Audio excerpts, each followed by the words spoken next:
түшүнгөндөрү жакшы сөз сүйлөп калыптыр. Мен кубанып калдым. Өткөндө ошо Эргешбай ата Ажыбаев келип айтып атат.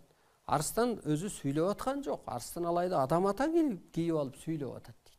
Анан кеткенден кийин ойлонуп көрсөм, мисалга ал кишини деле мен мына сатаңмын деп туруп эле жаздыртат да.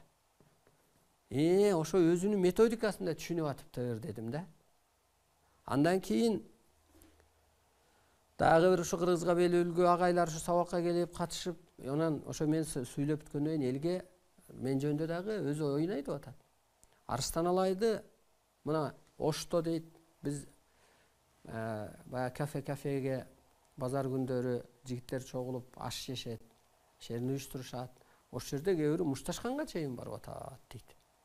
Мушташып кетейин деп атат Арыстан алай үчүн дейт. Бирөө ооба деп аныкыды айтса, койчу деп бирөө тетир деп. Анан ошондо мен өз оюмду айтып атам дейт. Аны Кудай кийип сүйлөп атат да депчи. Анан чындап эле ойлонуп көрсөң, эгер мени чоң энергия кийбесе, мен мынчалык чоң иш кыла албайт элем. Мени мынчалык чоң энергия кийбесе, мен чоң нерсени көрбөйт элем.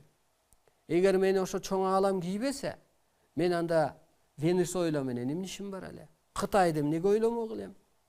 Кыргызды кой, чөйчөктөй же бир топудай болгон кыргызды, ак топудай болгон кыргызды кой. Мына көрдүңүз, ошон үчүн кыргыз ааламдын ролун аткарат. Кыргыз улуу деген эле ошол, улуу деген эле ошо эми улуу дүйнө ээси кыргыз. Улуу кыргыз дегендин өзүндө эле ошол кыргыз улут эмес, улуу күч деген. Карасаңыз.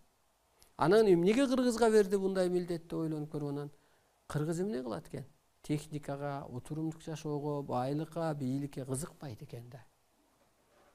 Ошо теңир сыпат ошо кыргызда бар деп атканыбыз ошол. Мына урматтуу боло журтум.